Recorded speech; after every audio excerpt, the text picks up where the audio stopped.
si parpadeas, te pierdes la historia que muchos intentaron borrar. Lo que ocurrió aquella noche en un dojo de Tokio fue tan polémico que hubo quienes quisieron hacer desaparecer toda evidencia.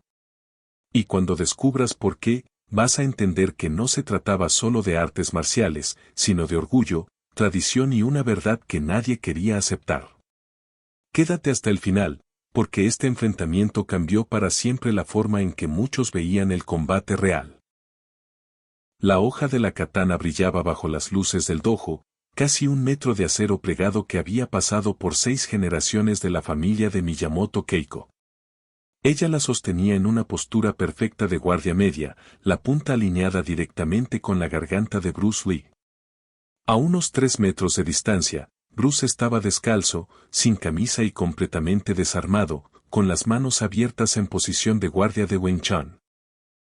Detrás de ellos, 30 estudiantes de karate observaban en un silencio absoluto, conscientes de que estaban presenciando algo que, en teoría, no debía suceder. Un artista marcial aceptando el desafío de una maestra de espada real sin portar ningún arma.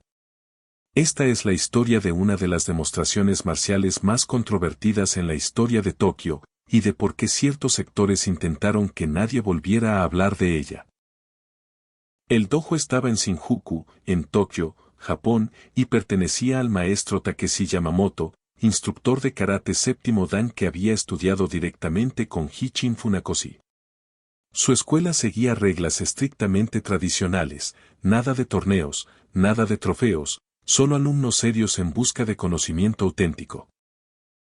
Yamamoto había invitado a Bruce Lee para mostrar su enfoque de Wing Chun y Jeet Kune Do a los estudiantes avanzados, movido por la curiosidad hacia estos sistemas chinos y híbridos que comenzaban a llamar la atención en el mundo marcial. Miyamoto Keiko no era alumna del dojo. Tenía 28 años y ostentaba quinto dan tanto en Kendo como en Iaido. Provenía de una familia samurái que había servido al Tokugawa shogunate antes de la restauración Meiji. Su tatarabuelo había sido un espadachín reconocido, y la katana que ahora portaba había sido utilizada en combate real durante la Guerra Boshin de 1868. Keiko había dedicado su vida a preservar las artes clásicas de la espada japonesa, entrenando 6 horas diarias desde los 7 años.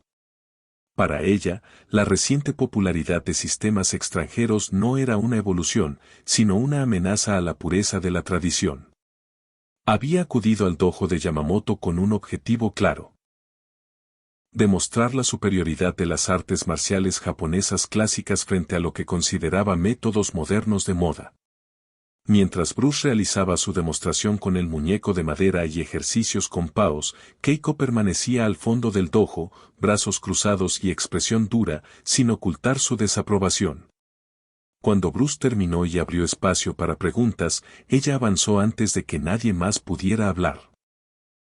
Dijo, con un japonés formal y preciso, que había observado con atención, pero que no le impresionaban técnicas ejecutadas contra compañeros cooperativos o equipo de entrenamiento. Afirmó que las artes tradicionales se forjaron para el combate real contra oponentes armados, no para exhibiciones. Como practicante de espada clásica japonesa, sostenía que sus métodos fracasarían por completo ante alguien entrenado con armas verdaderas. Bruce escuchó con respeto y respondió en su japonés limitado, apoyado por traducciones del maestro Yamamoto. Reconoció que muchas artes modernas habían perdido contacto con la aplicación real, pero sostuvo que una técnica verdaderamente efectiva debía funcionar tanto si el oponente estaba armado como si no. Los principios, dijo, seguían siendo los mismos: tiempo, distancia, control del espacio, comprensión de la mecánica corporal y de las limitaciones humanas. La mirada de Keiko se volvió más fría. Declaró que los principios eran ideas abstractas, pero la realidad era acero. Señaló la katana colocada cerca de la entrada del dojo y explicó que era la espada de su familia, afilada para prácticas reales de corte.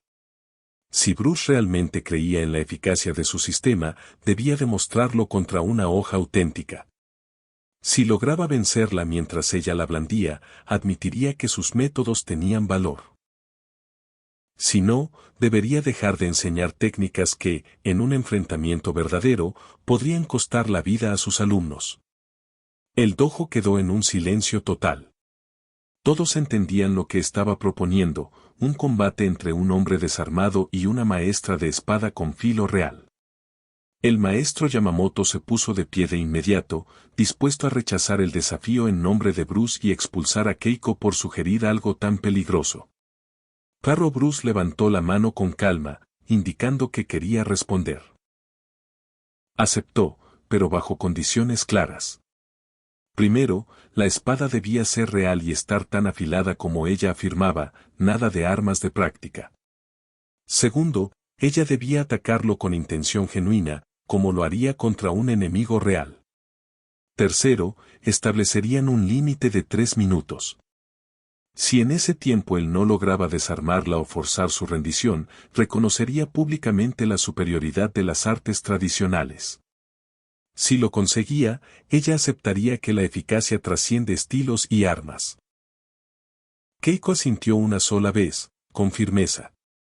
El ambiente se tensó como una cuerda a punto de romperse, y todos supieron que estaban a segundos de presenciar algo que jamás olvidarían. Y esto es solo el inicio. Si quieres saber qué ocurrió cuando el acero se movió de verdad y cómo terminó un duelo que nadie creía posible, quédate, porque lo que pasó después desafió décadas de creencias. Cuéntame en los comentarios de qué lado estarías tú en un reto así, y suscríbete para no perderte las próximas historias donde la leyenda se enfrenta a la realidad. Lo que estaba a punto de pasar no tenía vuelta atrás. Un solo error significaba sangre real sobre el suelo del dojo, y todos los presentes lo sabían. Si crees que esto era solo una exhibición, estás muy equivocado. Aquí se estaba poniendo a prueba algo mucho más grande. Si las artes marciales modernas podían sobrevivir frente al acero tradicional. Quédate, porque lo que ocurrió en los siguientes segundos dejó a testigos sin aliento durante años. Keiko sostuvo la katana con absoluta seguridad y habló con voz firme. Dijo que había entrenado con esa espada desde niña, que había cortado esteras enrolladas, bambú y blancos suspendidos. Su escuela, Tenshin Soden Katori Shinto Ryu, era una de las tradiciones marciales más antiguas de Japón. Afirmó que Bruce estaba cometiendo un error grave. Caminó hasta el soporte de armas, tomó la katana con ambas manos y la desenvainó lentamente. La hoja reflejó la luz del techo, revelando la línea ondulada característica del templado japonés tradicional. Varios estudiantes soltaron un suspiro involuntario. Aquello no era un arma de práctica. Era un shinken auténtico, una hoja viva. El maestro Yamamoto llevó a Bruce a un lado y habló con urgencia, mezclando japonés e inglés. Le advirtió que aquello era extremadamente peligroso, que Miyamoto era una experta real y que esa espada podía amputar un miembro con un esfuerzo mínimo. Incluso un corte superficial podría seccionar tendones o arterias. Le pidió que reconsiderara. Bruce sonrió con calma y apoyó una mano en el hombro del maestro. Dijo que entendía el peligro y respetaba su preocupación, pero que precisamente ese tipo de desafío ponía a prueba si las artes marciales eran prácticas o solo teoría. Había entrenado específicamente para situaciones contra armas. Esta era una oportunidad para demostrar esos principios. Los alumnos se movieron hacia las paredes, formando filas para dejar el mayor espacio posible en el centro del dojo.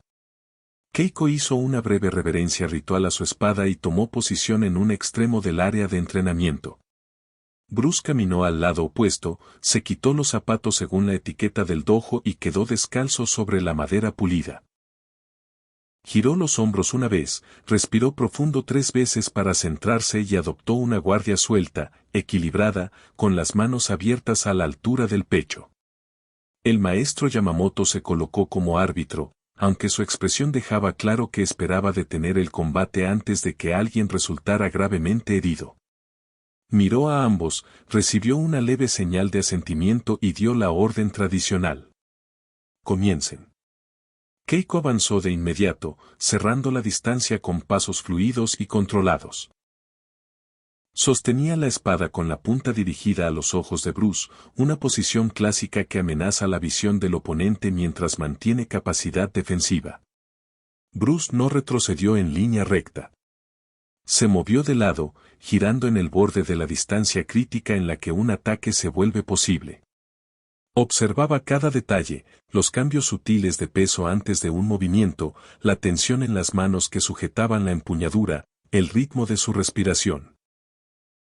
Sin aviso, Keiko lanzó el primer corte, dirigido a la parte superior de la cabeza.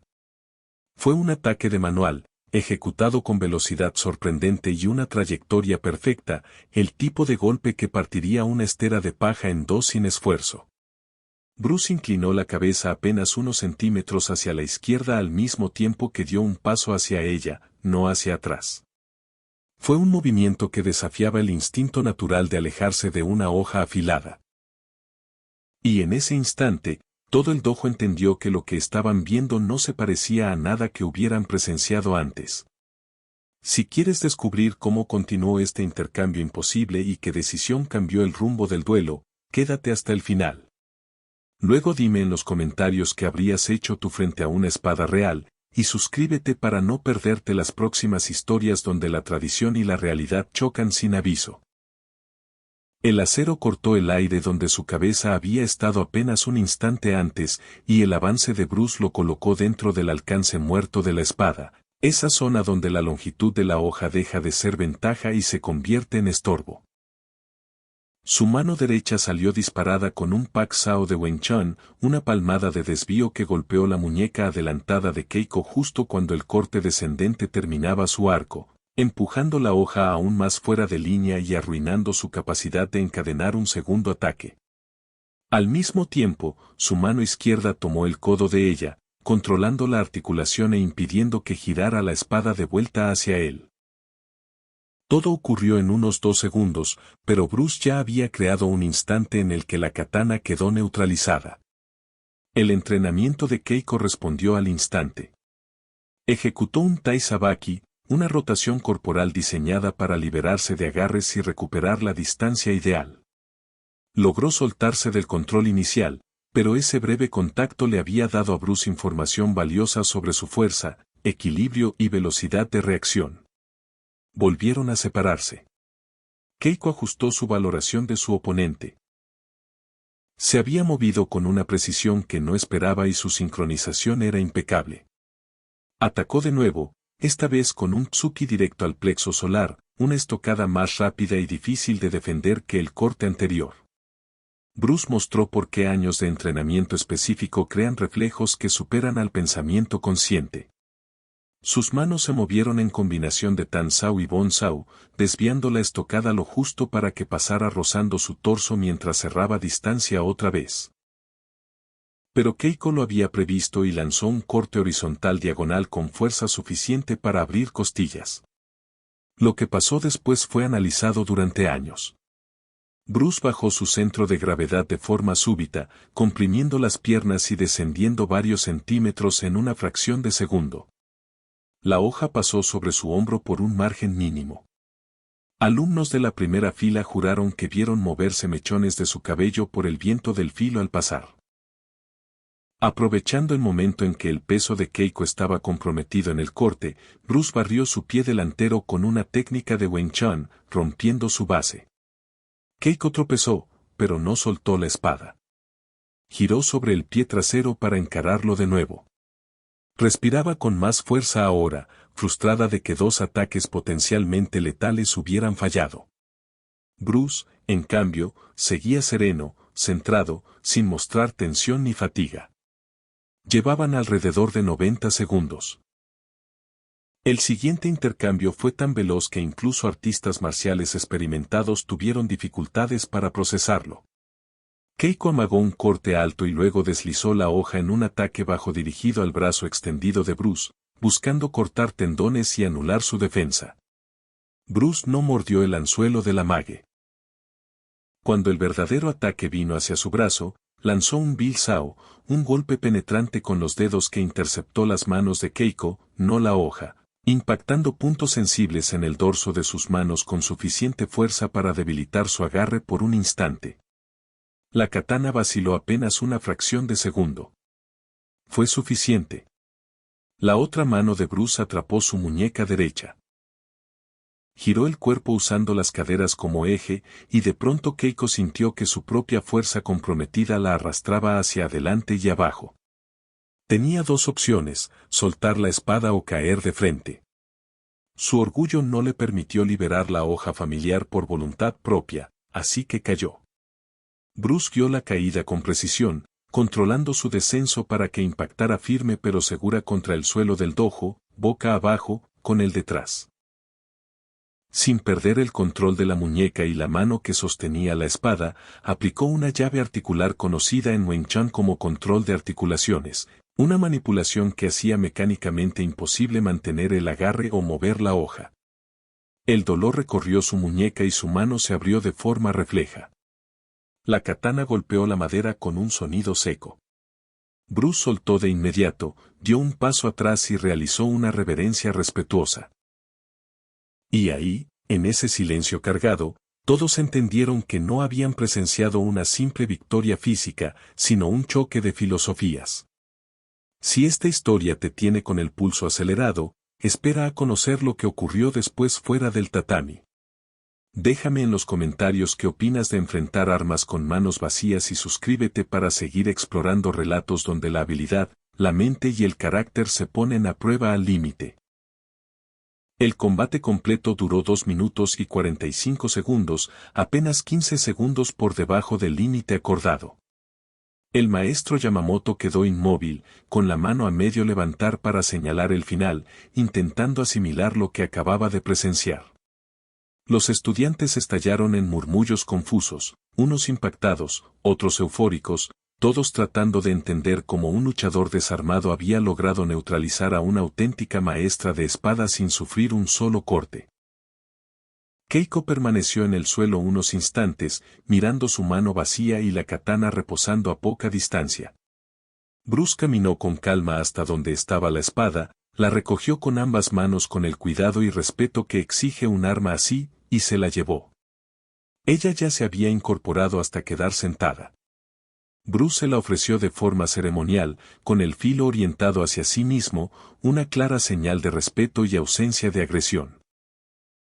Dijo que ella era una espadachín excepcional, que su técnica era precisa, que sus cortes habían sido reales y que había honrado el acuerdo de atacar con intención genuina.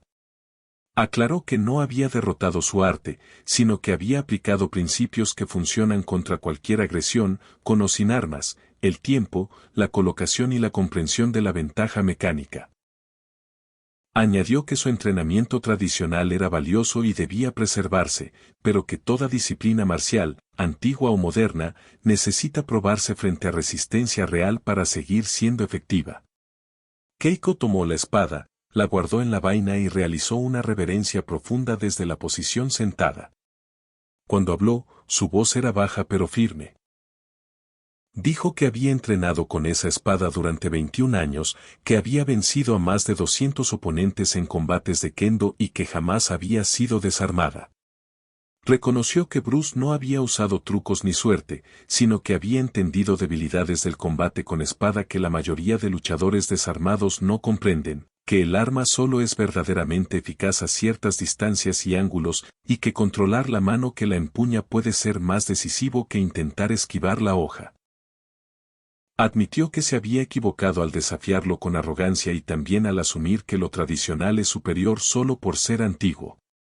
Ese momento cambió más que el resultado de un duelo, cambió la forma en que muchos entendieron la evolución de las artes marciales. Si esta historia te hizo replantearte lo que creías sobre tradición y efectividad real, cuéntame tu opinión en los comentarios y suscríbete para seguir explorando relatos donde la técnica, la mente y el carácter se ponen a prueba sin margen de error. 30 testigos. 2 minutos y 45 segundos. Una noche en Shinjuku que cambió para siempre la forma en que una maestra de espada entendía el combate real. Y lo más impactante es que casi nadie debía enterarse de que esto ocurrió. El 8 de marzo de 1971, En un dojo de Shinjuku, en Tokio, aquel enfrentamiento dejó una huella profunda en Miyamoto Keiko. Lo que vivió esa noche no destruyó su fe en las artes tradicionales, pero sí transformó su visión. Comprendió que la eficacia no depende solo de la antigüedad de un sistema, sino de su capacidad de ponerse a prueba frente a resistencia real y situaciones impredecibles. Durante los 3 años siguientes, Keiko amplió su camino marcial. Sin abandonar sus artes clásicas de espada, comenzó a estudiar Wing Chun y Jeet Kune Do, integrando principios de distancia, tiempo y control corporal que antes había subestimado. Con el tiempo se convirtió en una de las principales defensoras en Japón del entrenamiento cruzado entre distintos sistemas, escribiendo y enseñando que la tradición no debe aislarse, sino contrastarse, adaptarse y evolucionar para seguir siendo funcional. Por su parte, Bruce Lee regresó a Hong Kong al día siguiente. Rara vez habló públicamente de aquel combate. Para él no fue un espectáculo ni un reto para ganar fama, sino una demostración privada de principios que siempre defendió, que la efectividad nace de la comprensión del movimiento humano, no del apego ciego a una forma o estilo. Hubo intentos de que lo ocurrido no trascendiera. Sectores del ámbito tradicional japonés pidieron al maestro Yamamoto que no difundiera fotografías ni detalles del encuentro, preocupados de que la historia incentivara desafíos peligrosos con armas reales. Sin embargo, varios alumnos que estuvieron presentes guardaron notas personales de aquella noche. Con el paso del tiempo, esos apuntes se convirtieron en la base de este relato. Lo que empezó como un desafío cargado de orgullo terminó convirtiéndose en un puente entre filosofías marciales. Y tal vez esa fue la verdadera victoria, no la caída de una espadachina, sino el nacimiento de una mente abierta. Si esta historia te hizo ver las artes marciales con otros ojos, comparte tu opinión. ¿Crees que la tradición debe mantenerse intacta o adaptarse a nuevas realidades? Suscríbete y acompáñame en más relatos donde la leyenda y la experiencia real chocan y nos obligan a replantearlo todo.